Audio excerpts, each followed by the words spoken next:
ഇപ്പോൾ നമ്മൾ ഓർക്കണം, വേറൊരു ടെൻഡൻസി വളർന്നു വരികയാണ്, അതായത് ലിവിങ് ടുഗെദർ. ആ ലിവിങ് ടുഗെദർ വന്നാൽ എന്താ സംഭവിക്കുക? കുട്ടികൾ വേണ്ടാന്ന് വെക്കും, ഒന്നിച്ച് ജീവിച്ച് പിന്നെ അവർക്ക് പിരിയണം തോന്നുമ്പോൾ പിരിയും. നല്ല ടെൻഡൻസി ആണോ അത്? ഒരിക്കലും സാമാന്യ ബുദ്ധിയുള്ള ആർക്കും പറയാൻ പറ്റില്ല അതൊരു നല്ല ടെൻഡൻസിയാണ്.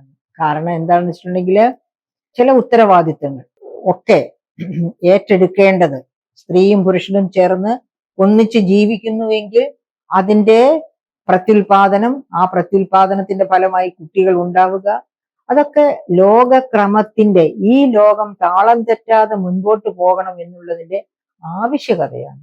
അപ്പൊ അവിടെ ലിവിങ് ടുഗെദർ ഒന്നും വരുന്നില്ല.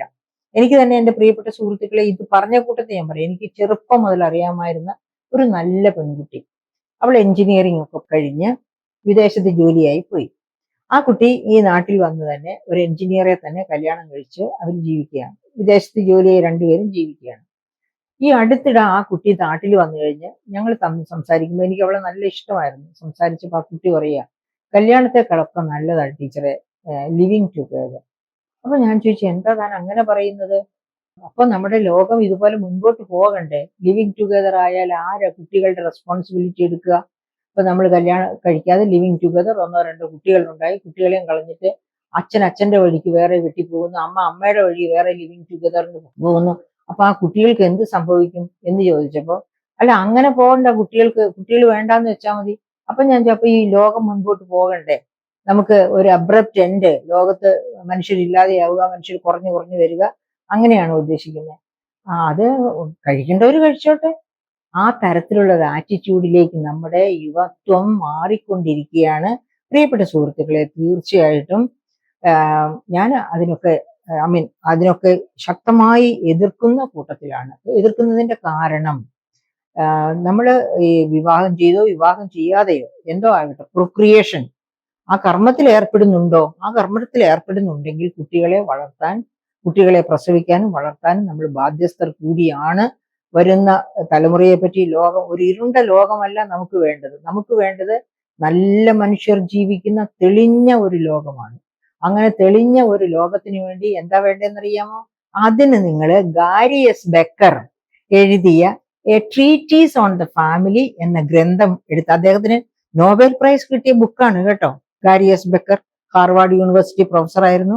അദ്ദേഹം 1981 എഴുതിയ ബുക്കാണ്. ആ ബുക്ക് എഴുതാനുണ്ടായ ആ കാലഘട്ടത്തില് ഒരു പ്രത്യേകത ഉണ്ടായിരുന്നു. സ്കൈ റോക്കറ്റിംഗ് ഡൈവോഴ്സസ് ആയിരുന്നു അമേരിക്കയിൽ. ആ സമയത്താണ് അദ്ദേഹം ഈ കുത്തഴിഞ്ഞ കുടുംബജീവിതത്തെ പറ്റിയുള്ള ആ പഠനത്തിന് ശേഷം ഈ പുസ്തകം എഴുതിയത്. ഇതിന് അദ്ദേഹത്തിന് നോബൽ പ്രൈസ് കൊടുത്തു. നോബൽ പ്രൈസ് കൊടുത്തപ്പോൾ നോബൽ കമ്മിറ്റിയെ നയിച്ച ഘടകങ്ങൾ എന്തായിരിക്കണം? അതായത് കുടുംബം ഒരു ദേശത്തിന്റെ ആധികാരിക ശിലയാണ്, നല്ല കുടുംബമാണ് നല്ല രാഷ്ട്രത്തിന്റെ ആധാരശില, നല്ല രാഷ്ട്രമാണ് നല്ല ലോകത്തിന്റെ ആധാരശില. അങ്ങനെ വിചാരിച്ചിട്ടാണ് എന്താണ് പറയുക, നൊബേൽ കമ്മിറ്റി അദ്ദേഹത്തിന് നോബൽ പ്രൈസ് കൊടുക്കുന്നത്. ആ പുസ്തകം നിങ്ങൾ എടുത്ത് വായിച്ചു നോക്കണം, വെബ്സൈറ്റിൽ നിന്നെടുത്ത്. Gary S Becker, a treatise on the family, പുസ്തകത്തിന്റെ പേര് എൻ്റെ ഇവിടെ ഇരിപ്പുണ്ട്. അപ്പൊ ആ പുസ്തകത്തിൽ എന്താണ് അദ്ദേഹം പറയുന്നത്? ഗർഭപാത്രം സ്ത്രീക്ക് കൊടുത്തിരിക്കുന്നത് സ്ത്രീയുടെ എൻഡ്യൂറൻസ് മൂലമാണ്. അത്രയേറെ ക്ഷമയുള്ള സ്ത്രീയെ, ഞാൻ നേരത്തെ പറഞ്ഞില്ലേ, UN പറയുന്നത് ലോകത്ത് ചെയ്യപ്പെടുന്ന ജോലിയുടെ 2/3 ചെയ്യുന്നത്, 2/3 ചെയ്യുന്നത് സ്ത്രീകളാണെന്ന്. ക്ഷമയുള്ളത് കൊണ്ടല്ലേ അത്രയേറെ ജോലി ചെയ്യുന്നത് സ്ത്രീകൾ. അതുപോലെ ക്ഷമയുള്ള സ്ത്രീക്കാണ് ഈ പ്രകൃതി ഗർഭപാത്രം കൊടുത്തിരിക്കുന്നത്. ആ ഗർഭപാത്രത്തിൽ ഉരുത്തിരിയുന്ന കുഞ്ഞ് 10 മാസം ചുമന്ന് പ്രസവിച്ച്, ബക്കർ എന്താ പറയുന്നതെന്നറിയോ? ആ സമയത്ത് അമ്മ ആ ഗർഭക്ലേശങ്ങളൊക്കെ വഹിക്കുന്നു. അച്ഛന് ഒരുപാട് കാര്യങ്ങൾ അതുമായിട്ട് ബന്ധപ്പെട്ടു ഒക്കെ കുടുംബത്തിന് വേണ്ടി ചെയ്യാനുണ്ട്.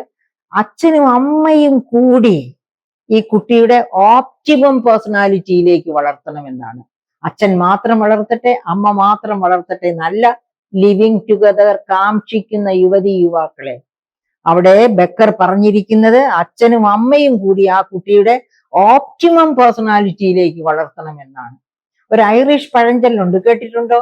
No man wanted to father somebody else's child. ഒരു പുരുഷനും മറ്റൊരുത്തന്റെ കുഞ്ഞിനെ താലോലിക്കാനോ വളർത്താനോ ഇഷ്ടമില്ലെന്ന്. എന്ന് വെച്ചാൽ എൻ്റെ കുഞ്ഞാണെങ്കിൽ എനിക്ക് സന്തോഷം, വേറെ ആരുടെയും കുഞ്ഞിനെ നോക്കാൻ എനിക്ക് താല്പര്യമില്ലെന്ന്. എന്ന് വെച്ചാൽ ഈ ലിവിങ് ടുഗദർ ഒരുത്തനിലുണ്ടായ 2 മക്കളെയും കൊണ്ട് അമ്മ വേറൊരുത്തന്റെ കൂടെ ലിവിങ് ടുഗദറിന് ചെല്ലുമ്പോൾ അമ്മയെ ഇഷ്ടമായിരിക്കും, പക്ഷെ മക്കളോട് മുഖം തിരിഞ്ഞു നിൽക്കും. നമ്മൾ കേൾക്കാറുണ്ട്, കേരളത്തിൽ തന്നെ തിരുവനന്തപുരത്ത് തന്നെ അങ്ങനെയല്ല, അത് ലിവിങ് ടുഗദർ അല്ല, എങ്കിൽ തന്നെയും കുഞ്ഞുങ്ങളെ ഇഷ്ടമില്ലാതെ ഏതൊക്കെ തരത്തില് പലതും ഉണ്ട്. അങ്ങനെ തന്നെയാണ് അമ്മയുടെ ഭർത്താവിൽ ജനിച്ച കുട്ടിയെ ആ ഭർത്താവിനെ കൊന്നതിന് ശേഷം കാമുകൻ അമ്മയെ കൊണ്ടുപോകുന്നൊക്കെ കഥകൾ ഇവിടെ കേരളത്തിൽ ഉണ്ടായിട്ടുള്ളത്. അങ്ങനത്തെ കഥകളൊക്കെ 2 വർഷം മുൻപ്. അപ്പൊ ഇതൊക്കെ ഓർമ്മ വേണം നമുക്ക്. ലിവിങ് ടുഗദർ അല്ല മനുഷ്യനോട് പ്രകൃതി പറഞ്ഞിരിക്കുന്നത്. ലിവിങ് ടുഗദറിന്റെ ബാക്കി പത്രമായിട്ടുണ്ടാകുന്ന കുഞ്ഞുങ്ങളെ 2 പേരും ചേർന്ന് വളർത്തി ഓപ്റ്റിമം പേഴ്സണാലിറ്റിയിലേക്ക് കൊണ്ടുപോകാനാണ് പ്രകൃതി ആവശ്യപ്പെടുന്നത്. അതിനാണ് ഇത്രയധികം എൻഡ്യൂറൻസ്, ക്ഷമാശീലമുള്ള ഒരു സ്ത്രീയെ സൃഷ്ടിച്ചിരിക്കുന്നത്. ആ സ്ത്രീക്ക് ഗർഭപാത്രം കൊടുത്തിരിക്കുന്നു, പുരുഷനല്ല ഗർഭപാത്രം കൊടുത്തിരിക്കുന്നത്. പോളി ഡോളി, അതായത് നമുക്കറിയാം മനുഷ്യർ ക്രിയേറ്റ് ചെയ്ത ജീവികളായിരുന്നു പോളിയും ഡോളിയും ഒക്കെ. അങ്ങനെ മനുഷ്യ കുഞ്ഞുങ്ങളെ സൃഷ്ടിക്കാമെന്ന് കരുതി അങ്ങനെ മനുഷ്യ കുഞ്ഞുങ്ങളെ സൃഷ്ടിച്ചിട്ട് ആ മനുഷ്യ കുഞ്ഞുങ്ങളുടെ ജീവിതം ശരിയല്ലെന്ന് മനസ്സിലാക്കിക്കൊണ്ടാണ് പോളിയിലും ഡോളിയിലും അത് നിന്നുപോയത്.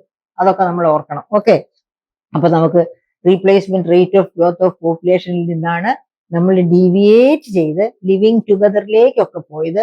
ലിവിങ് ടുഗദർ ഒട്ടും സന്തോഷകരമായ കോൺസെപ്റ്റ് അല്ല.